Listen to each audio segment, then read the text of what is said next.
I heard a pop. That was my hip. What are you, 60? I threw out my hip. Are you a golden girl now? I'm Irie. You're like... I mean, not Irie. You're... What's her name? Oreo. Oreo. She's double stuffed. I want a Sprite of Oreo. I'm sure there is. I'm sure we just fucked up the mod. It's okay. I mean, I already know of a Sprite that just didn't show up. What Sprite? For the mayor. I don't remember his name. Oh, yeah, him. Yeah. Him. The mayor of the town. I already did that. That's okay. It's okay. Okay, so this is probably the finale. Finale! For this part, most likely. We are out of tips, so here we go. We're gonna get rockin', bro. Okay, if we cut out a bunch of that bullshit before, this might be the fastest we just jump into it. Maybe. Might be? Maybe. Because we usually procrastinate a lot. Midsummer, 1985. Are we jumping back? We're jumped 2 years in the... What? 2 years in the future? Wait, when does the main game take place? Because Rika said she dies in 83. I'm pretty sure the game takes place in 83. I thought it was 93. No, it's in the 80s. It's in the 80s. Sir! We're preparing to land. Excuse me, but will you please fasten your seatbelt? It's gonna be a bumpy ride. I think this is Akasaka landing, going back to Namizawa. It seemed I'd fallen fast asleep inside the plane. I was finally awoken from my slumber by the stewardess. I only had carry-on luggage on top of it being a domestic flight, so the time between disembarking and entering the lobby was almost non-existent. Arriving at the lobby, I glanced around looking for Oishi, and was met with a familiar gruff voice calling out to me. Akasaka-san! Ah!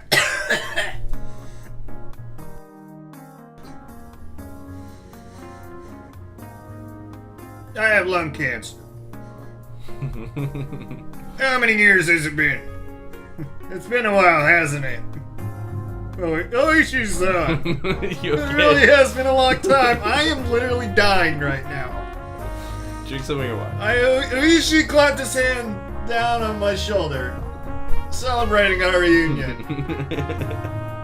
Not 2 minutes in, Blake, you fucking threw out your throat. Akasaka-san, you're looking pretty good. Fucking chill out. Chill out. Chill out, game. It was so loud all the time. Gotta be known. You look like a bona fide frontline investigator now. You're looking quite dapper yourself. Your posture seems a lot better. Is the ballroom dancing paying off? You should give it a try while you're still young. You'd be a hit with the ladies. A real babe magnet. Oishi had retired and moved to Sapporo and, of all things, had started taking ballroom dancing lessons. He had apparently gotten really into it and he decided to spend the rest of his new life devoted to that hobby. He was aiming to get his instructor's qualifications before he hit 80, live out his old age dandily. I let myself into Oishi's car and we headed out toward the Hot Spring Inn. I had originally intended to crash at Oishi's place, but Oishi was quite obstinate that his home wasn't as suitable for that, so it came to this. At the inn, we relaxed while soaking in the hot springs, reminiscing about the time we played mahjong together in Namizawa. It seemed that to celebrate a reunion, Oishi had looked for people who could play, but unable to find a suitable candidate, we had to give up on putting together a table. Mostly because the two other guys may be dead. As we drank together, we excitedly recounted our exploits during the final manhunt. They ever catch those two guys? No. In the end, the search team never found them. They were probably hidden by the villagers, then sent overseas or somewhere else far away to lay low for a bit. Oishi-san, if I remember correctly, you managed to grab one of their guns, didn't you? Did you learn anything from that? It was a Chinese-made military pistol. It's probably from one of the gangs in Kansai I managed to smuggle in a ton of. We tried to get a match from the rifling, but it didn't show up in any other cases. How about on your end? After that, I was removed from the front line, so I don't know much. In the end, it seems like everything was settled under the veil of secrecy. Oishi smiled wryly as he sipped his chilled drink. What happened after that sure was tough, huh? This will be 7 years now. Yeah. We had a memorial service a few days ago. I've become estranged with my father-in-law lately, so it was rough getting everything ready. That must have been a lot of work. It was then that the hostess brought in the extra drinks that we had ordered. While the bottles of beer clanked as she brought them in, we halted our conversation. What Oishi meant when he said it must have been tough. Thinking about that was still hard, but time had healed the wound. I think something might have happened to Yukie. It was the day after. When I phoned Oishi to apologize. When I did, Oishi almost immediately handed the phone to one of my colleagues who happened to be there. Not only was I injured in the brawl with the suspects, but I disappeared to drink late into the night without leaving any sort of contact information, so I thought he'd definitely be mad. However, all he said was that it was something he couldn't talk about over the phone and that I should come to the station as soon as possible. At the time, I can only think that he must have been really pissed off.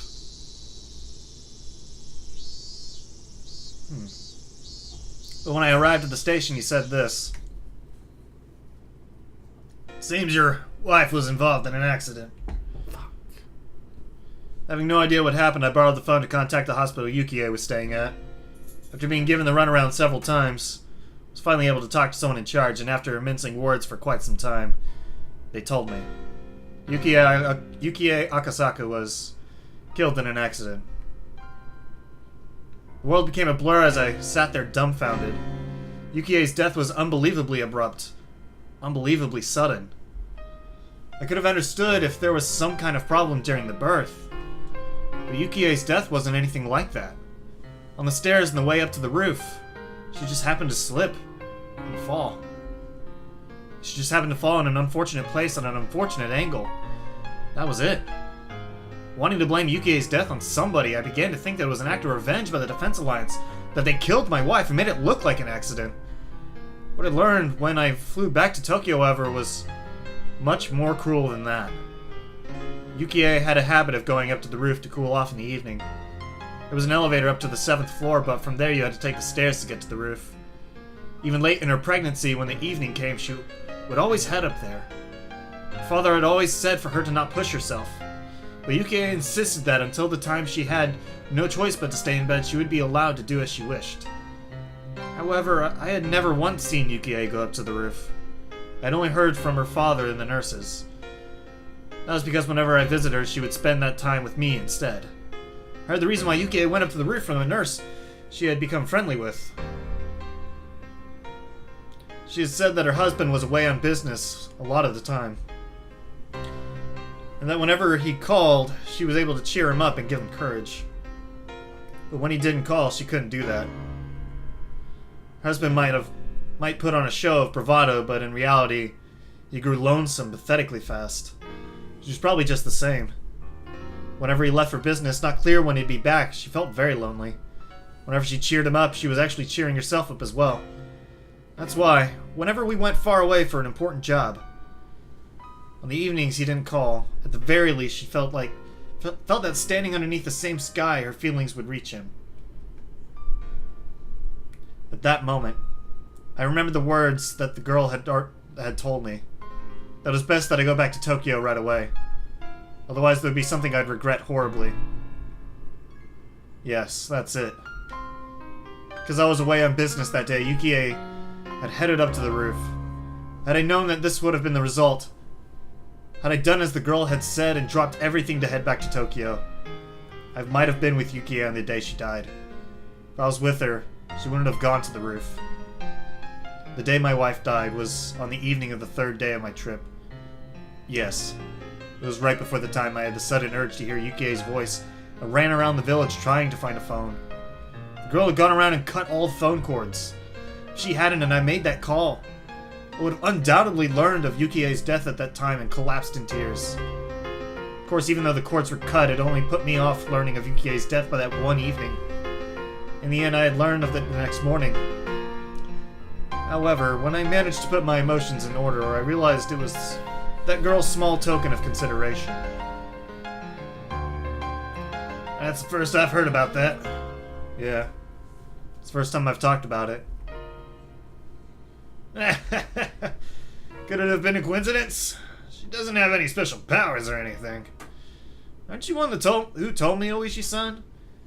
That she might be the reincarnation of the god called Oishiro-sama? Well, yeah. The old folks in the village believed that Rika Furude had divine powers. Divine powers? Oishi had originally said it as kind of a joke, but realizing that I was serious, he slumped his shoulders. I don't know if it's the truth or not. It says she did things like prophesize the future, talk about things she had no way of knowing. That she was clairvoyant, that it was divine revelation. Well, all sorts of things. Of course, they couldn't give specific examples, though. She prophesized Yukie's accident. Oishi tried to laugh it off, but out of respect to my deceased wife, he kept her restrained. Does that mean an active and capable investigator for the Metropolitan Police Department believes in divine powers and curses? Having him say that so bluntly, I couldn't respond. Of course, I had no intention of believing such odd things. But he could only say that because he didn't know what I did. Since I met the other girl who both was and wasn't Rika Furude, I couldn't deny the existence of any otherworldly entity. Of course, I can't deny that it might not have been present, but rather a warning. Not prescience, but a warning. Prescience? I don't know. If what that girl has said was a warning about Yukie's accident, then things became much easier to understand. Basically, the line of thinking came that it was a threat because I didn't go back to Tokyo and my wife was killed in a way that made it look like an accident. Not satisfied with your investigation into your wife's accident? Of course, I suspected foul play. I pored over the results and even carried out my own personal investigation. There weren't any witnesses to Yukie's fall. There's the possibility that somebody had hidden, waiting to push Yukie down the stairs. However, the cleaning ladies frequented the roof to hang laundry, and the security cameras on each floor hadn't recorded anything out of the ordinary. There wasn't anything set up on the stairs, and I was unable to find anything suspicious. In the end, even after my personal investigation, I can't think that anything else had happened other than a simple accident. Well, of course, these were the guys that took the minister's grandson hostage. It wouldn't be impossible for them to push a lone pregnant woman down the stairs without leaving any evidence. Oishi's expression had completely sobered up. They murdered your wife? When Yukie died, I thought that as well. More precisely, I wanted to blame somebody, so I created the most viable scapegoat. But without any clear evidence, that violent notion faded along with the wounds in my heart. Did that girl know beforehand about my wife's death and was threatening me? Or did she prophesize that death and was offering me a road to salvation? If I had to choose between the two, I would tend towards the latter. Oishi smiled slightly in disbelief as he poured more beer from his bottle. And if I may, if what you say is true, then Rika Furude was a prophet who knew the future. If so, why didn't she predict that disaster? She knew that the gas eruption was going to happen. Why did she remain silent? Even a few hours beforehand would have been enough. If the village knew, then most of the people would have escaped without dying. It was near the end of June 1983. Volcanic gases from the Onikafuji swamp erupted and hit the village in the middle of the night. It was an unprecedented disaster where the whole populace was wiped out. It caused a wave of panic about volcanic gas across the country, causing people to overreact over any reports of odd smells. I hadn't heard of the blockade in the Namizawa area being lifted, so it should still be cordoned off.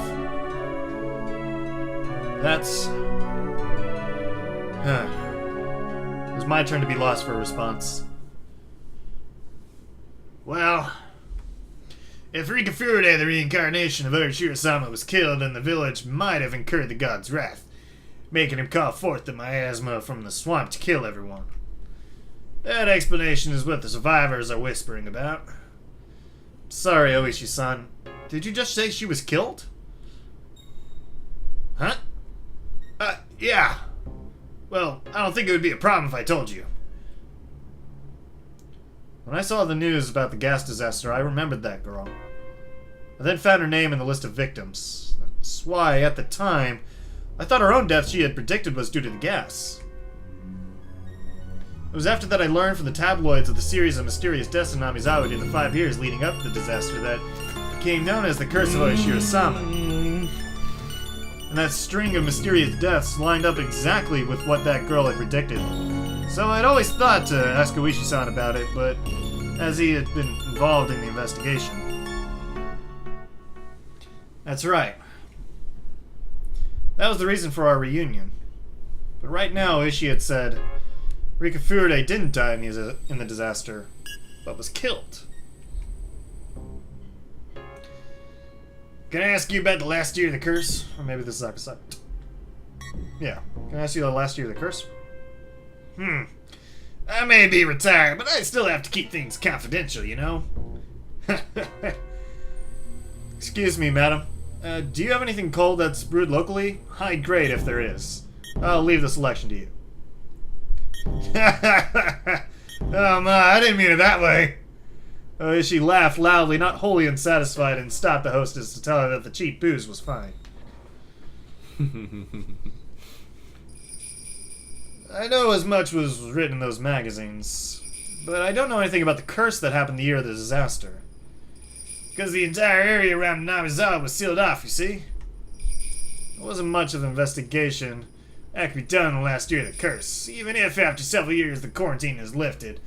Villagers are mostly dead, and what few survivors there are mostly went to stay with relatives, their whereabouts mostly unknown. It's a complete dead end. Oishi seemed to postulate to himself as he stared at the ceiling, as if trying to work out a memory from the rusty cogs in his head. And then he said in a completely sober voice, "The magazines made it seem like the curse of the 5th year was that disaster. But the actual curse really happened the day of the Watsunegashi festival. A photographer by the name of Jiro Tomatake. He was the victim." So this confirms that they're not the same person. Yep. Oishi gestured about how the victim tore out his own throat with his fingernails as he talked.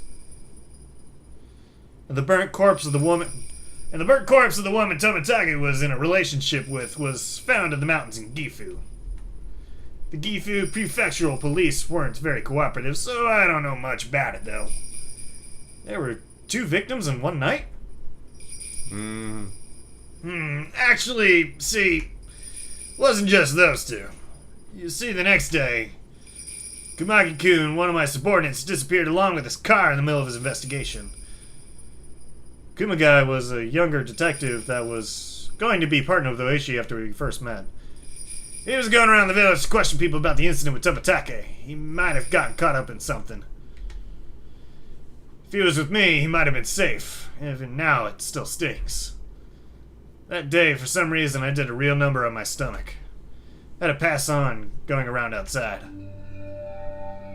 He got too close to the truth and was made to disappear? That's what I think. Kuma-chan was young and had a promising future ahead of him, but he still didn't have enough experience on the scene. So that death that Keiichi thought was Oishi was actually Kumagai with the abandoned police car. It wasn't Oishi. He merely thought it was, suddenly making his supposed powers more of a coincidence. Maybe. He wasn't used to dealing with any complications. Oishi lamented the fact that he wasn't with his subordinate that day. And then, the next day, say, as you know him as, well, Akasaka-san. You know him as well, Akasaka-san. You know Dr. Irie? You remember him? That young doctor from the hospital? I vaguely remember. For whatever reason, he committed suicide with sleeping pills. No suicide note or anything. But autopsy confirmed that it was the sleeping pills. Nothing was in doubt except for the motive. Isn't that hard to make it look like somebody died from taking sleeping pills? Is it? Any possibility it was a murder? He was single, no prior marriages. It didn't seem like he was going out with anybody in particular. He was the coach of the local junior baseball team and was on good terms with the villagers. He was liked by everybody. Couldn't find anybody who would want to do him harm. Well, any chances to investigate were ruined by the disaster, though. There's no way to find out anything about him now.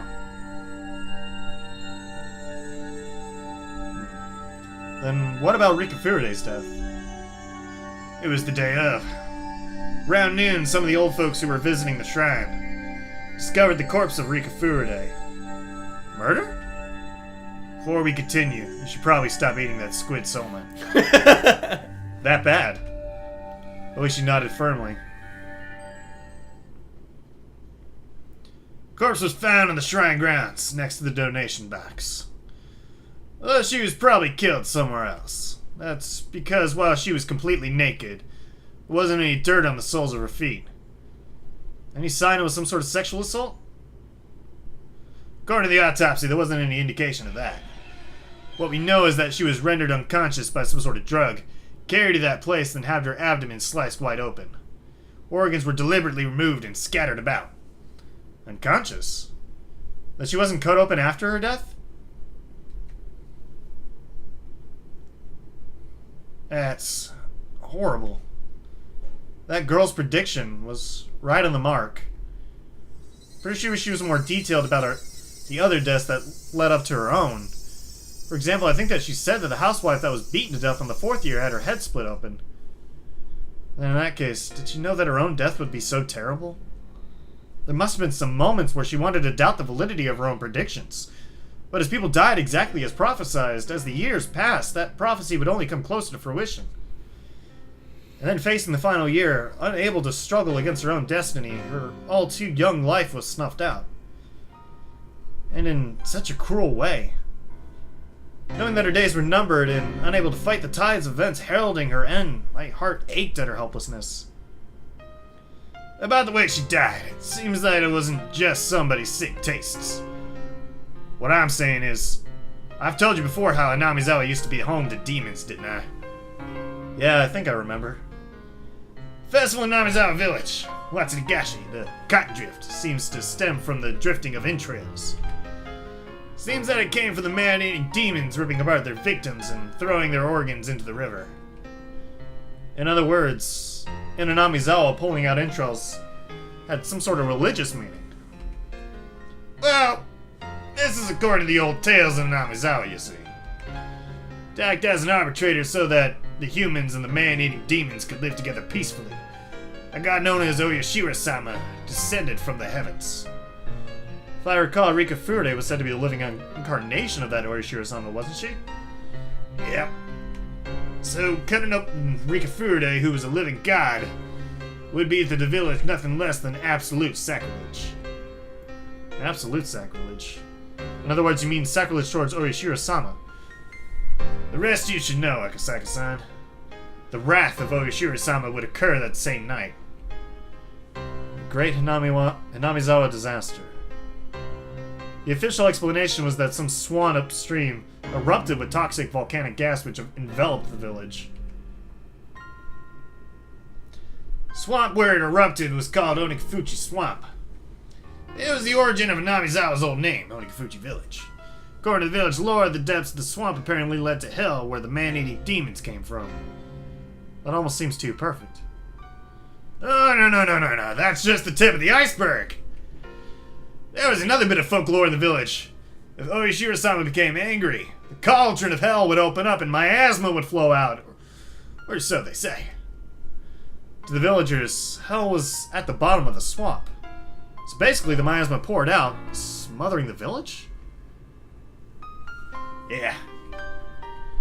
Basically, due to the sacrilegious way that Rikufure, the living incarnation of Oyashiro-sama, was killed, the village incurred the wrath of Oyashiro-sama in the form of that disaster. That seems to be their explanation. So what you're saying is that the disaster wasn't a natural one? Well, everything does seem to fit together a little too well. If Oyashiro-sama's curse doesn't really exist and everything really was just a matter of coincidence, I would doubt it. A wry smile formed on Oishi's face as he listened to my absurd take on things.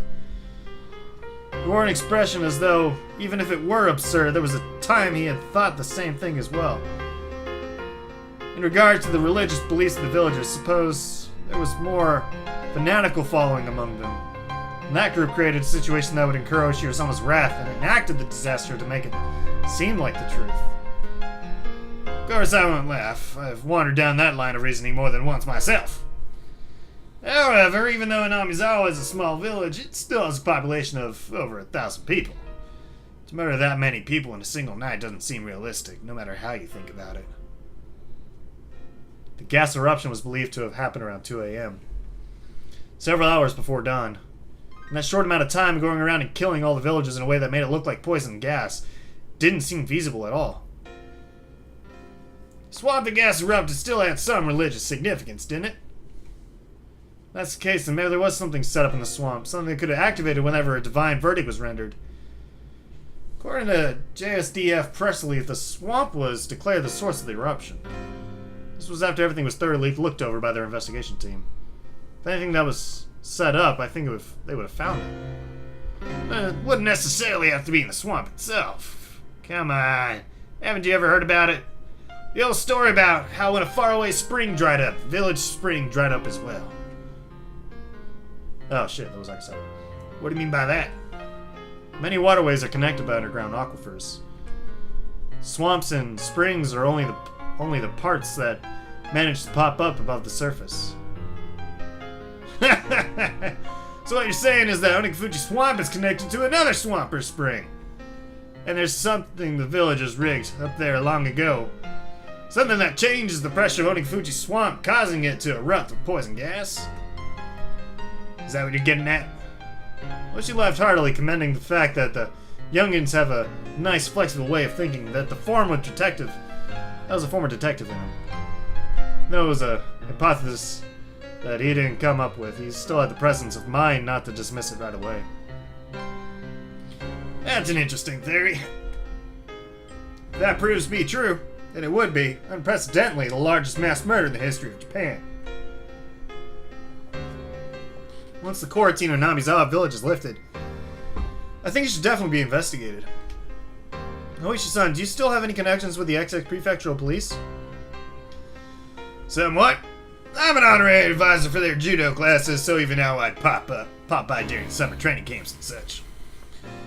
I didn't know when the quarantine on Namizawa village would be lifted, but please, let me help investigate. Got it. Oishi-san, how do you feel about the string of mysterious deaths on Namizawa they call the curse of Oyashiro-sama? At the time, the villagers were putting a lot of pressure on the station. The official stance on things was that the cases were unrelated. That each case was separate, each with its own resolution. That couldn't be. Even though it was blatantly obvious that the cases were connected based on the villagers' religious beliefs. Akasaka-san, we can only say that now because of the rather grandiose way things ended after 5 years. At the time, those coincidental incidents just happened to coincidentally occur on the day of Watsugashi. It'd be nice if nothing happened this year kind of feel to it. Coincidence? The girl predicted everything from the beginning. Girl. Rika Furude. That child warned me about all the incidents that would happen afterwards. Akasaka-san, is that true? Yes. The girl said as much. That the next year the dam foreman would be killed and his corpse dismembered. Not only that, she warned me of all the events that would transpire in the following years. Akasaka-san, When she told you all that, what year was it? When I met the girl, I was investigating the kidnapping incident, so June of 1978. The year before the dismemberment murder. Wrinkles formed between Oishi's eyebrows as he closed his eyes and began to digest what I had just told him. Akasaka-san, if you're wrong about Rika Furude knowing the future through some divine medium, this is getting ridiculous. Yep. If you're just trying to shock me, I'm gonna be really angry, you know. I'm speaking the truth. Then the script behind the Chain of Mysterious Deaths was written a year before it even started. And just as predicted, Rika Furude was killed. At first I thought she meant that she would be killed in the disaster. However, now that I know her death wasn't due to that, but rather an atrocious one at the hands of a murderer. She said she would be killed. At that point in time, she knew more or less how her own death would occur. Then why didn't Rika Furude not try and run away? Even if her death was already spelled out for her. Knowing that, she still had a grace period of several years, didn't she? She had plenty of time to try and run away or consult the police. Why did she just accept her death with no resistance? I don't know. Even though Rika Furude was doted upon by the older folks in the village, you see. After she lost her parents, she had no living relatives and lived a fairly solitary life, other than hanging around with some close friends. It might have been she didn't have any power to fight or anybody to rely on. She must have tried signaling somebody for help in regards to her own death, though. You know very well that the village and the police weren't very amicable with one another, Akasaka-san. At the very least, I never heard anything about Rika Furude seeking protection from anybody. Or it could be that she simply resigned herself to being a religious sacrifice. Could have been something like that. There's no way that was the case. I spoke decisively. At that time, she said it. She definitely said that she wanted to live happily, that she wanted to spend her time surrounded by her dear friends. She hadn't given up on life. She had hoped to keep on living. At that moment, I became dumbstruck. What's the matter? Akasaka-san? Oh, it's nothing. I fell into silence. Oishi folded his arms and began murmuring in contemplation again. Eventually, he stood up and headed towards the hallway to find the hostess, yelling that he wanted a pen and paper. When Oishi, noisy even though he was just thinking, left, the room immediately fell into a chilled silence. I stood up. It was then I realized that I was drunk enough to be unsteady on my feet. When I slid open the window, a beautiful sky, yet somehow ephemeral moon drifted across the night sky. It's very ephemeral. It was just now that I realized. There was fucking... She hadn't accepted her own death. She wanted to keep living. Happily and joyously. She had said that quite clearly to me. But I was a fool. I hadn't been asked explicitly, so I hadn't realized it. She made it clear as day that she didn't want to die. Wasn't that her cry for help? She didn't say as much as that she wanted help, but even given that, it wasn't as though she wasn't looking for salvation. Without any family and unable to trust the police, she instead told somebody without any relation to the village. Somebody from a faraway place. Me. Help me. She had gone around and cut the phone cords. If I had made that phone call and learned of Yukie's death, I probably would have fallen into despair. If I was in that state, even if she was looking for help, her cries would have fallen on deaf ears. That's why. Knowing everything, she had cut the phone cords. She wanted even a little time to seek help from me. Oishi, just before now, had lamented that one of the younger officers gotten mixed up in the case, and been erased because he wasn't there. I was feeling the same way. If only. I was there in June of 1983. I could have protected her. In 1983, it would have been 5 years since the kidnapping took place. While raising the only daughter Yukie had left me, putting all my youth and passion to my work, honing my wits and courage, wrestling with difficult cases. Nothing like my failings during the kidnapping incident would have occurred. I would have been slow to react in a one-on-one fight, and by that point, I'd jump into foreign mafia-run gambling parlors where I'd learned to deal with automatic weapons, let alone handguns. I'd grown so much that in 1983, I couldn't have been even compared to how it was in 1978. That's why. If I was by her side, I should have been able to save her life. No matter what conspiracy or foul plots drew near, I definitely would have protected her. She, even though sounding resigned, should have still been able to ask me for help. I just didn't realize it. I couldn't realize it. Just as I wouldn't have realized if it was told of Yukie's accident, I wasn't able to realize it. I wanted to cry. If I had taken her words to heart, I would have prevented Yukie's accident, and I would have been able to protect the girl to whom I owed a debt from, even a predetermined death. She must have been expecting that from me. I learned about the disaster while watching television in my house. Until I learned about that, I had forgotten about Hanamizawa. In order to recover from the shock of Yukie's death, I tried to remove everything about the place from my memory. What an ungrateful fool I was. Even though in exchange for saving her, the girl had told me of a way to save Yukie, I was unable to accept her gratitude, and now here we were. She hadn't died in her sleep due to a natural disaster. She was split open while still alive, killed while suffering the disgrace of having her organs torn out. She must have known beforehand that on that day, on that year, she would be killed in such a terrifying way. But even knowing what end awaited her, she was all too weak. A lone girl without anybody to rely on, unable to seek help, had to swallow her own predetermined death, and left this mortal coil. She said she wanted to live. She said she just wanted to live happily. That's all she wanted. She didn't ask for anything extravagant. For any person that was ever born, it was the very basest of desires. She never said a peep about wanting money or that she wished she was in somebody else's situation. She had said it. That if all deaths were preordained, then hers was probably also according to plan. She might have been a lone, frail girl, but I don't think she would have accepted it all without at least putting up a fight. It must have been, in some small way, some form of resistance that she mustered. And with what she could muster, seeking my help was part of that. God damn it! I howled. I stomped the floor. Why did I become a police officer in the first place?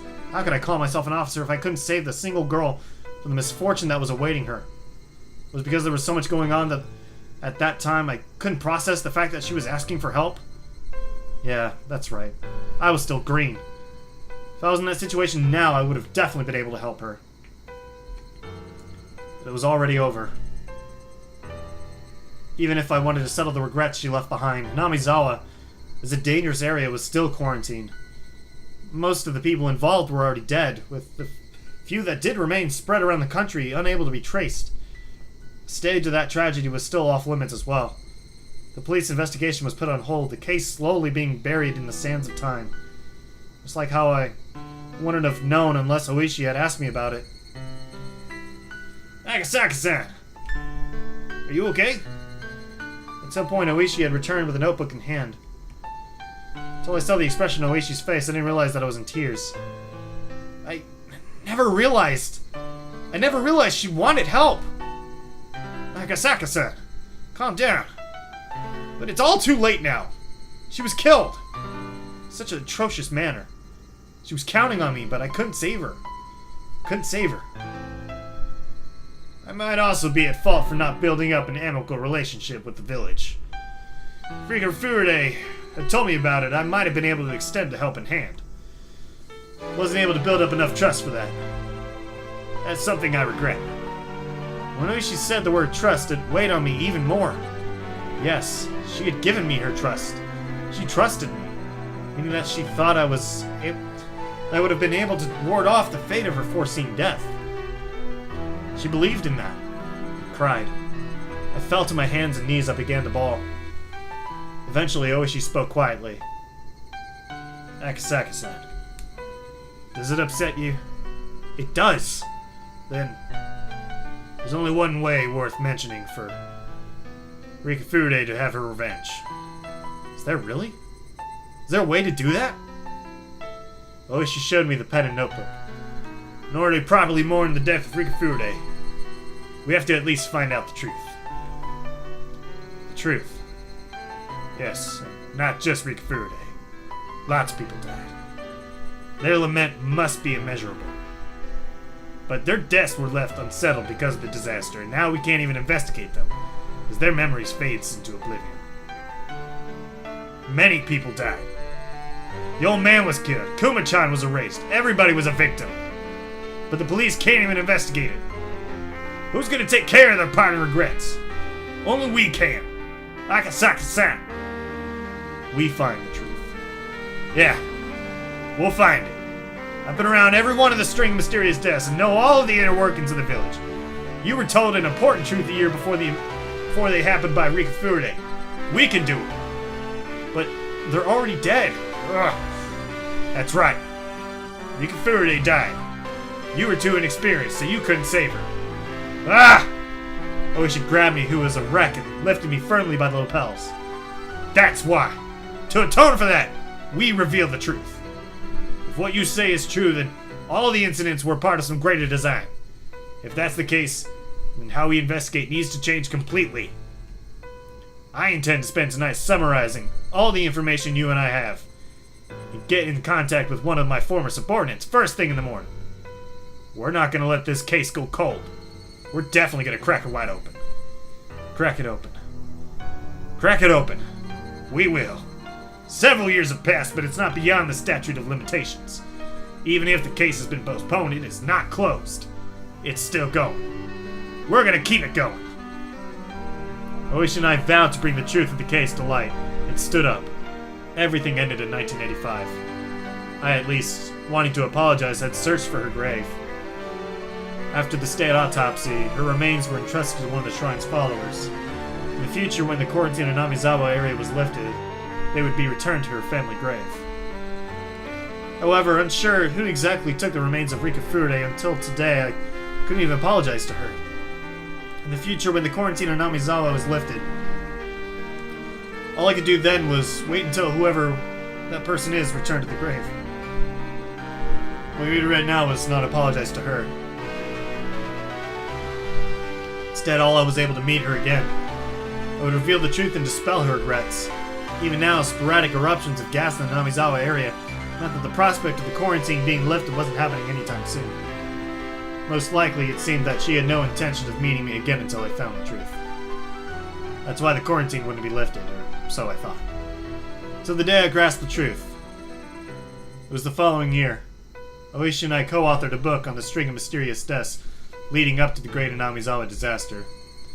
I decided on the title. Higurashi, When They Cry. That's because for those few days I was in Namizawa, the sound that I remembered most was the cry of the Higurashi. I can only wish that, based on this book, those people involved in that incident could refresh their memories and bring to light a new truth. And more importantly, that nothing like this ever happens again. I wrote this in the afterword. Why did this tragedy happen? We can't reach the truth by ourselves. If you're reading this, please discover the truth. That is our only wish. Kura Uro Oishi. Mamoru Akasaka. This year, the quarantine in Namizawa still hasn't been lifted. And that is it. So they're thinking that it was a... New chapter unlocked. All cast review session has become available. To play it, select Extra. On the title menu, pick All Cast Review Session. It's the after party. It's an after party. Man, that was a short chapter. Very, very short. I'm almost tempted to toss the after party in here as well. Do you want to? I mean, fuck it. We're 47 minutes in. The after party is never even more than half an hour. Yeah, let's do it. Fuck it. Alright. All cast review session. Woo! Right. After party! Alright. Thank you very much for playing Higurashi When They Cry, Himatsubushi. This is... my, oh my, no matter what anybody else says, that was the start of the scenario this time. On top of that, they added some nice jazzy theme music. Yeah, I Can't laugh here, where can you laugh? Anyways, hasn't there been too much of you lately, Oishi? Huh? What do you mean by that? Rika said. She meant that literally. It's rather impudent of you to try and hog the spotlight here, even though you already had all that screen time. Oh shit. Oh shit. Besides, Meakashi was the main heroine. Everybody else didn't really have any appearances, did they? Oh shit. I heard that this time the scenario was a bit of a side story, but I didn't think that they would leave out the main cast this much. You didn't have it so bad, Mia-san. At least you had a few appearances, did you not? But Reina-san and I didn't even have a cameo. Rainy still shows up in the covers a lot, so she's still okay. Exactly. What are you trying to say then? That I was the only outcast with no appearance? Is that it? Meepa. Why? They only treated me horribly. Why? How sad, how sad. They'll probably just keep treating you worse and worse until you finally drop down to a supporting role. Oh, that's just too much! That's not true. There's lots of people who like Sadako-chan. They won't treat you like that horribly, okay? I don't like being treated like this. I think you'll probably have a lot of appearances next time. Next time. So cheer up, okay? yeah, when she dies. But I heard that this scenario is supposed to be somewhat of a bonus story, but is it really? I think that things got kind of complicated. The story was difficult for me to understand.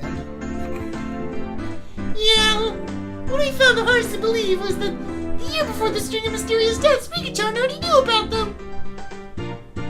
Which means all the incidents were part of someone's scenario. That's a pretty important piece of information. It's probably because I'm a shrine maiden, so I knew the future from Oishiro-sama's divine revelations. For somebody like me who believes in the theory that it was the work of human culprits, I'd like to deny that. I believe in the curse, so that Meikashi is the main living incarnation of the deity that protects Nomizawa.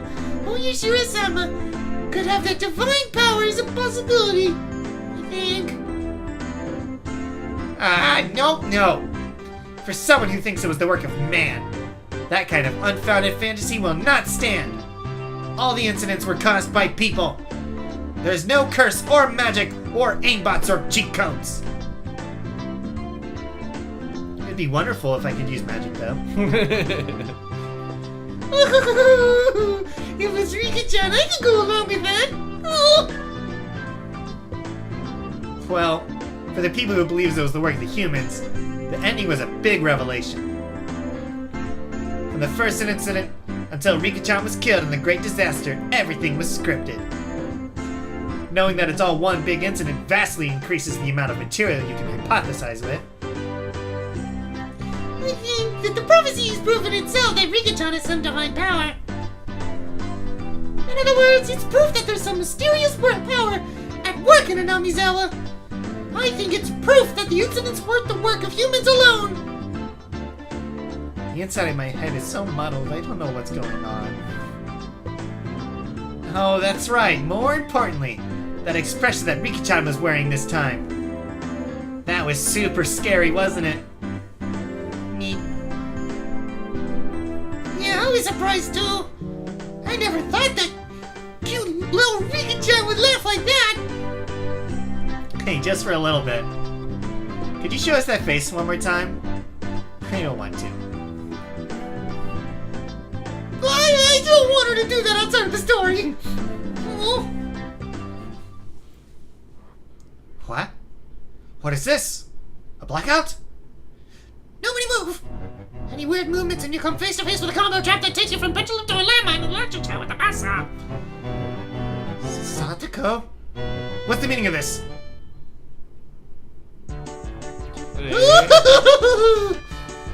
We'll now be starting the after party for everybody who didn't have an appearance this time. Hehehe. Thanks for that wonderful introduction. Hello again, everybody. I didn't think I'd have an appearance here of all places. I'm delighted, though. Sataka-chan, thank you. Whoa! Hello, everybody. Yeah?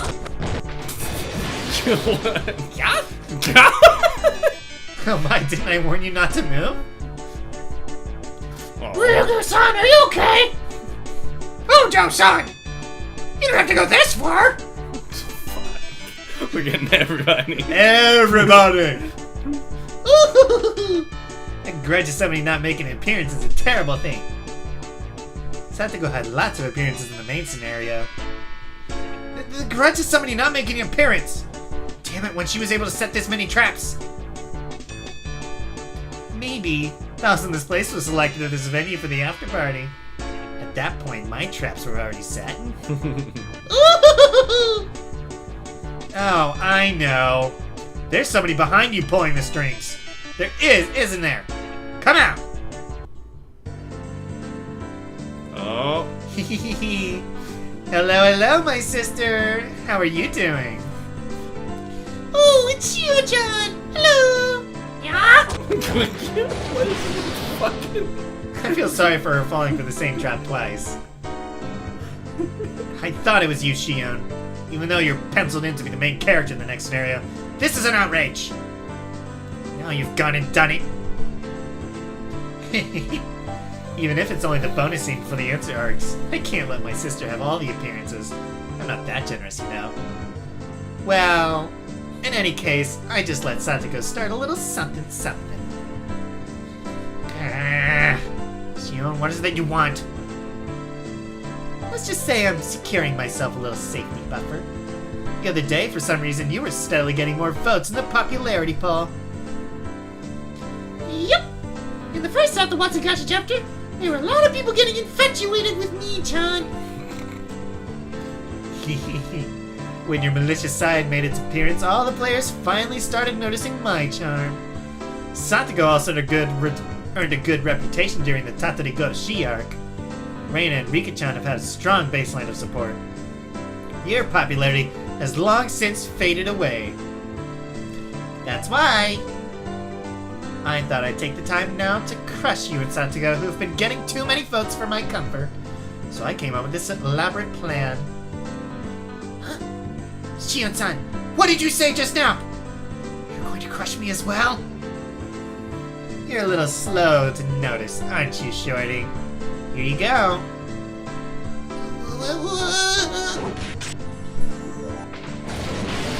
What traps are these? I don't know. All I'm imagining is elaborate giant mouse traps. That's all I'm picturing. Goodbye, all you regulars. Hello to all you irregular folk. All the main characters are done for. Shion-chan, you don't have to go that far. Probably. Now, Jiro-san. It's interesting, so just let it be.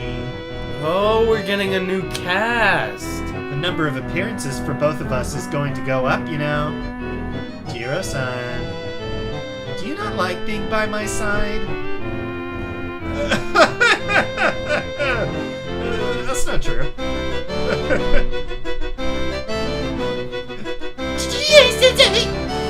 Did she pay you off too? I'm sorry, Ryugu-san. Shiro-san said she would make me a new segment called Teach Me, GA-sensei, starting from the next scenario, so I just, Well then, who should I dispose of next in the most embarrassing manner? Maybe Satoko, since she helped me set up this all up. I won't allow that! Hey-ya! I won't allow that. Yeah. Coach! Yeah. He seems somehow reliable for once. I, Kyosuke Irie, should not allow any aggression against Satoko-chan. I may also just be a supporting character, but don't think you could just persuade me so easily. Oh? Then you're saying you want to withdraw from being the lead in live performance? Sataga's maid training dress-up chapter that we plan on filming after this?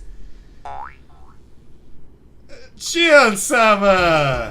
Aye, Kyosuke Irie shall follow you to the depths of hell. That was fast. Well then, with this I'm holding all the cards. Even in this after-party scene too. I'll have everything proceed as I see fit. Huh? We're missing somebody. Shion-sama. Reina-san isn't here. She escaped at some point. There she is! Ryuga-san! Didn't I just tell you shouldn't move? Reina-chan. I won't do anything to hurt you, but it's easier if you don't resist. I see them just like crowding her in a corner. Sorry, but... Oh, this is really bizarre! Oh, so JoJo reference. What are you trying to do? The light switches? I see, you're planning to do something when the room's pitch black, aren't you? Hee. Resistance is futile. Reina-san! You should stop your pointless resistance and just come along peacefully. If you make me angry enough, then not only will you suffer, but so will my dear sister as well. You can't do anything just by turning off the lights?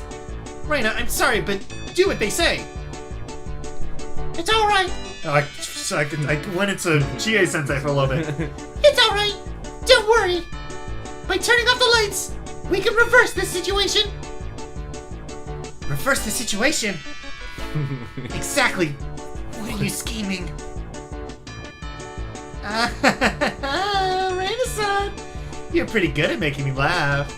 Then why don't you go ahead and try? Show me how you're going to turn this around. You're spoiled, Chi-chan! Even if you didn't have any appearances in the main scenario, you've had so much screen time during this after party, you're spoiled. When exactly are you saying I was spoiled? You don't understand, Chi-chan! Even if it's just the after party, you still have an appearance. You also had appeared in a lot of the previous challenge scenarios. There's somebody who resents you from the depths of hell who can't forgive you. Listen, can't you hear it? Chi-chan? That's right. I understand now. I get it. Kei-chan! That's right. He never has any appearances during the after parties. There's no way Kei-chan would allow somebody to monopolize the after parties all to themselves without him. I see. So, how is Kei-chan going to appear here when he doesn't even have any character arc? Couldn't possibly be that they'd insert new character arc just for this. That's just your self-centered way of thinking, Chi-chan. Huh? No. If the lights are turned off. Chie-sensei, hold Reina-chan back. Huh? He's too late! Dink. Save me, Kichi-kun!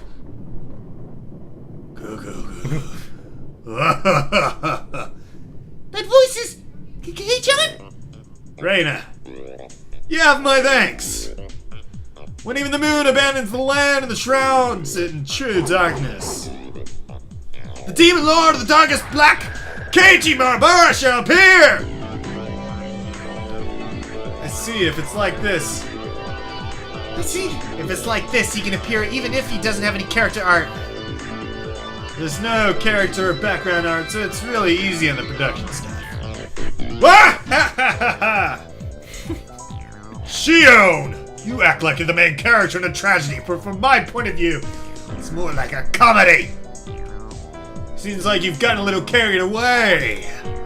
Every after party, without any character art, without any sort of appreciation, my anger, my grudge, and all my sorrow, I shall instill it all upon you.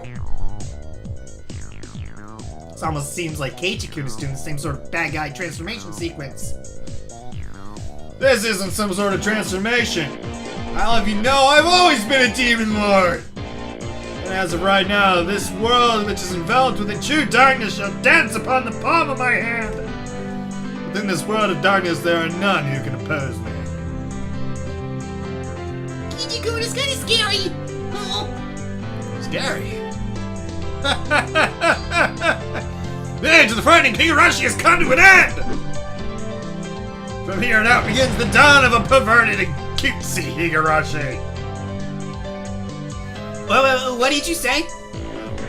Marbar-sama, bring me with you! Oh, that was Coach. What did you say? Marbar-sama, bring me with you! You know, Coach. And as a first step, I show our Dr. Coon. I'll show our Dr. Coach my power.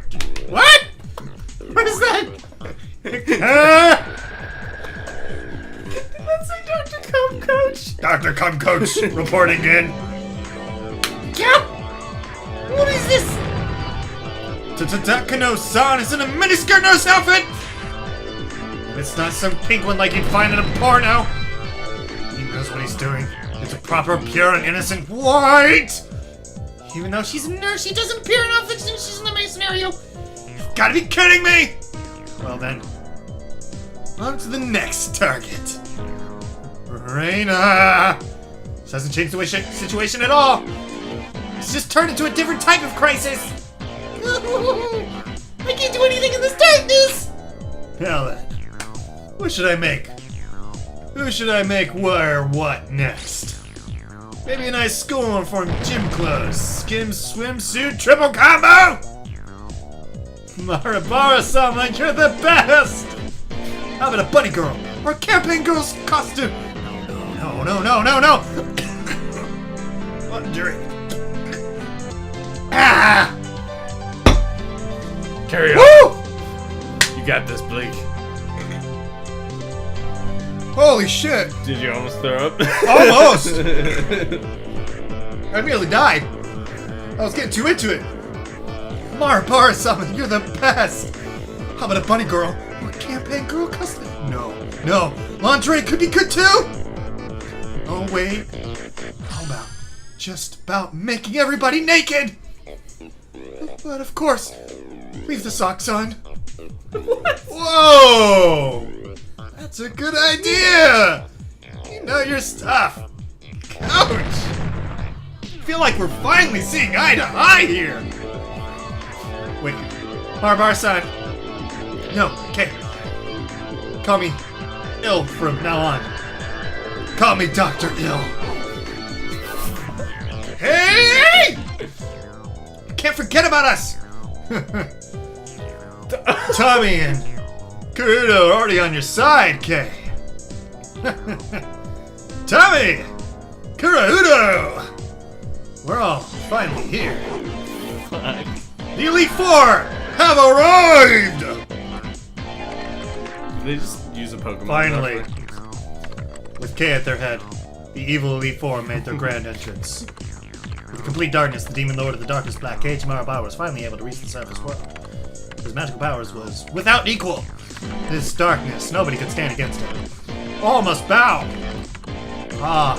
The heroines be unable to escape this darkness and be forced to submit to the will of the demon lord, forced to wear embarrassing outfits after embarrassing outfit. Being used as life-size dress-up dolls for all eternity? That's great! More! By the way, the school swimsuits are the classic. I won't forgive you, they're the competitive swimming style! Damn it. Shion! Thanks to you, it ended up like this, so do something about it! It's alright, sis. Kei-chan isn't the only one who can unleash their true power amid the darkness. Huh? Did we have such a convenient ally? You're rather impertinent, Shion Sanazaki! Also, if you were expecting help from their principal, it's too bad. This is the ultimate desire of young men. Call yourself a man, do your best, is written on this nice little authorization slip here. Of course, you won't be able to rely on the newcomer Akasaki-san either.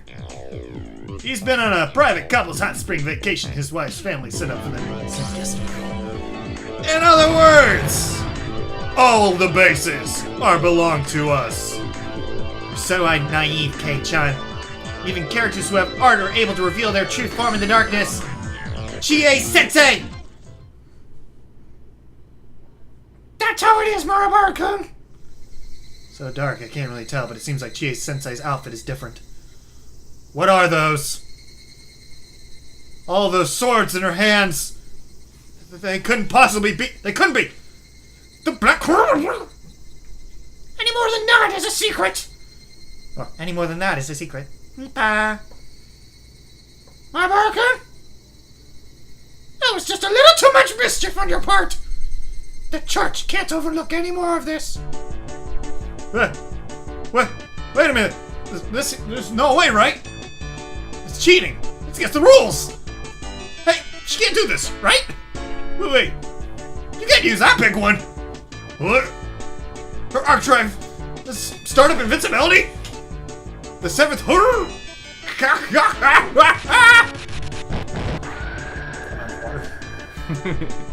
You'll be okay. I won't make it. I'm gonna die here.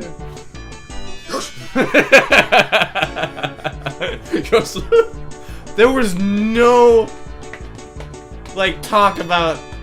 No. It was just straight No. extra. It was just fun. Oh, Blake. Hello again! Thank you very much for playing Higurashi When They Cry, Himatsubushi! I think you already know this, but Higurashi When They Cry is a type of visual novel without any choices. Therefore, compared to adventure-type visual novels with branching routes to take, it's much closer to the experience of a book or a movie. Because of that, there is the opinion that out there that this should not be called a game, per se. If you're just watching it like a book or a movie, Higurashi When They Cry isn't really a game. True. That's why, as you know, there are a lot of mysteries referenced during the course of the experience. When you challenge those, this work would become a proper game. All the players have the privilege of scrutinizing this mystery-packed story from all sorts of angles. For example, forming a theory about the mysteries during the course of the story, sharing them with your friends, and receiving the theories in return could be fun. In any case, the next chapter starts the answer arcs. We've tentatively called it Meakashi. But answers are a sad thing. Based on what is revealed, all the possibilities that you were allowed to imagine until now will suddenly become refined down to a few. Based on that logic, we think that right here, before the answer arcs, is probably where people can enjoy this work we call Higurashi When They Cry the most. If by chance, while you are reading this, you already have the Meikashi chapter at hand, We do? please enjoy hypothesizing, theorizing, and fantasizing to the fullest before you start. That's where the real charm of the series takes place. She's still talking. Sorry for saying something so impudent. There's nothing better we'd like more than for you to enjoy Higurashi When They Cry. Well then, have a long and pleasant night. We're waiting for you all in Anamizawa. If you come and play with Reina, I'd love to go treasure hunting together. Oh. Very well then. That is it for the question arcs. All of the questions. From here on, we dive it in to the answer arcs. As many as we have. Joey, Yes. we're finally halfway through this. Halfway through. Halfway. We're halfway there. I want to die. I wanted to. My throat is trying to strangle itself right now.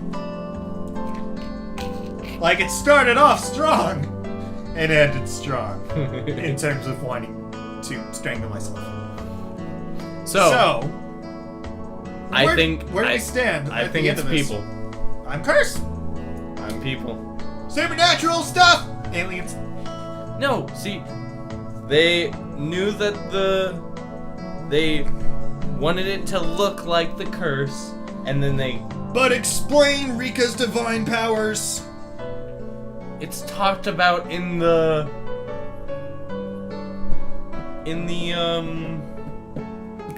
But how does she know? how does she know? How does she know this stuff comes to happen? Because it's talked about in with The main three. And how do we know that's Rika? What the fuck are you on about?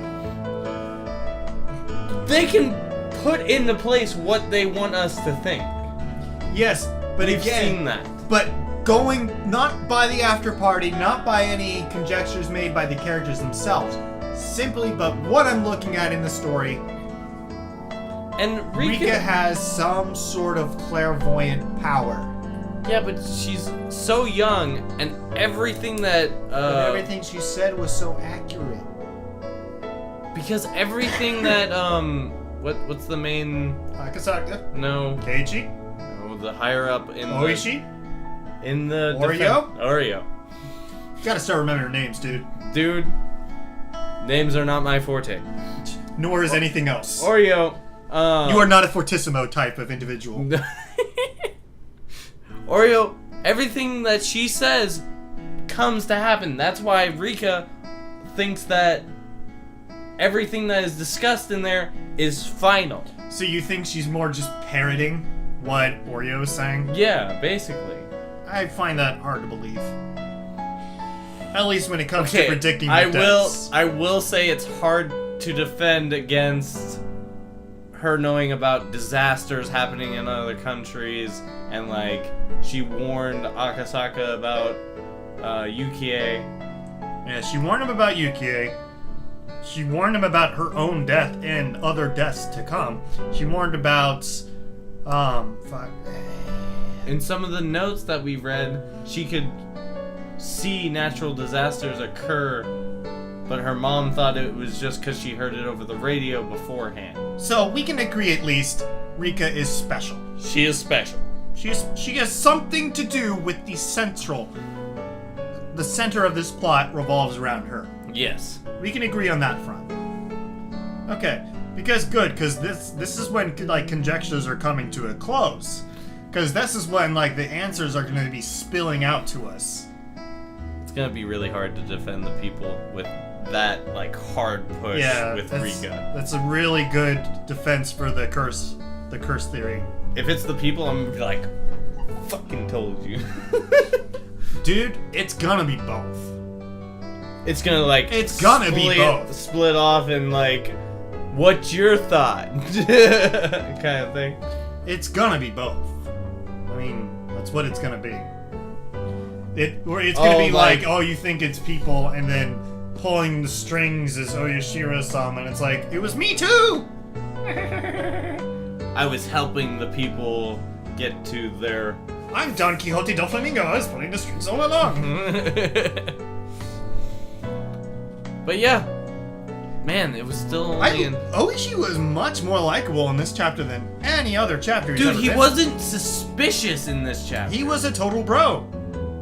Like, I don't know if it's just because of this chapter, but like, any suspicion of him being a servant of Oyashiro-sama has almost faded away. yeah, and like, especially with that last scene where he's like, we will find the truth. And I can understand why, from Mion's perspective, it would seem like he is a servant of Oyashiro-sama because he's so close to all of these occurrences and all of these deaths, because he's so into looking into these incidents that he's become a part of it. Okay, so what I think could happen is he is a servant of Orishiro-sama, and Orishiro-sama is pissed that his reincarnation just got murdered and disassembled. That's why Oishi is wanting to search these deaths with Akasaka. Yeah, but he's still doing it before even her death. If we recall the events of like Onikakushi. He's still looking into these events that tie these deaths of the Hanamizawa curse. The curse of Oyashiro-sama. He's still looking into these cases prior to even Rika's death. Yeah. So he's deeply connected with these cases because of how interested he is. So it's understandable, like I said, from Mion's perspective, that he would seem that way. Yeah. But perhaps he has his own motive. Yeah. And I think that's the case. I And think he is a third he party. obviously has his own motive because they killed one of his best friends. Yeah. The They killed damn I don't know if it was his best friend. It was someone he opened up to him and played Mahjong with. And according to him, people that play Mahjong with him are basically blood relatives. Yeah. They're equivalent to that, apparently. As for Akasaka, his role in the story was kind of inconsequential. Yeah, except for I'm sorry for the tragedy that I kind of got a feeling that something was gonna happen to Yukie. It kind of makes sense why at the beginning it says you can reject this story, just more or less because Akasaka's role in the future isn't necessary, it seems like. It seems like his role is done. He played his part in adding a little sprinkle of suspicion in Rika into what her deal is. Yeah. And more into insight about the Sonozaki family itself. It's like a third person view on the situation, an outlooker's view on everything that went on in the past 5 years. I think with the main character being Shion in the next chapter, I think we are going to get a lot more of the Sonozaki family and a lot of their inner workings. Maybe even looking into more of who her dad is. Yeah. What is he like? What does he do? What is he willing to do? I mean, we saw what he's willing to do in this chapter. Or at least what he said he's willing to do. He's willing to go to some pretty extreme lengths, so it's possible he's another pawn in these inner workings. Are they willing to kill? Why would they kill 1,000 of their own people, though? Is my question. Yeah, I guess it does come all into what is behind the great disaster. Because it doesn't make sense, because all the Sonozakis in Hanamizawa are dead. Including Oreo, Mion, Shion. I don't know if Shion's if their father is dead. Because he's in charge of a different city. Organization. So he might not have even been there at the time. I don't know if... But it doesn't make sense for all the Sonozakis to die in the disaster if they're the ones behind it. Well, they could have said that they died and just moved and hid in another... They faked their own death? I don't believe that. Okay. It's just a thought. It's a thought I don't agree with 100%. I can agree that there is some suspicion behind the disaster itself as to a possible third party. Yeah. A possible third party that wants to get rid of the Sonozakis. So they kill a whole town? As to who, I'm not sure. Because we also have to remember, Takano is also under our radar in terms of suspicious, because the Knights of Watsunagashi in the Tatsurigodashi arc. Yeah. Because she was being extra suspicious. And she dies the same way much like Tomitake, where her death is in a burning barrel of fire. But who kills her, and why does she kill Tomitake? I mean, we can assume that she's the one that kills Tomitake. And why do so many deaths happen on the last day, on 1983, that year? There's like 5 deaths that happen back to back. Well, we can infer that the proper deaths, at least the Watsunagashi festival itself, is... So one has to die, one has to demon away. So I assume Tomitake is the one that dies, and someone else demons away, whether it be Takano, whether it be Satoko, whether it be Keiichi, or who else would? Because Rika was killed. I think did the mayor get demoned away in the second? The mayor one? got spirited Or he away. disappeared. I don't think it was determined whether he was demoned away or not. He just vanished. Also, and then you can make a case for Satoko's uncle being the one he killed that night. And Kuma. Kumagai. Yeah, you can make a case for him as well as to who the proper killing and demoning away could be. It's hard to say. It's hard to make sense of who should be who. I mean, in the first one, it was very clear who it was. Tomitake died, Takano's demoned away. And that could be the case for every single one. But then they use that as an excuse to include other deaths. Yeah. To try to make that as the official death. I don't know. It's a difficult thing to think about. I mean, what do you think they're going to be focusing on with Meikashi? Shiyuna's going to be the main character. So like we said, Sonozaki family is going to come into play. You're gonna From get what I've heard, it's going to somewhat be based on the events of the Watanagashi arc, with Mion and the doll and her going crazy. So we might get a little more insight into and that. we might know which Possibly, one is which. This might be that story again from Shion's perspective. And like, we might know which one is which because we I don't know. I was a little confused near the end which twin was which. Because they could easily say which one was which.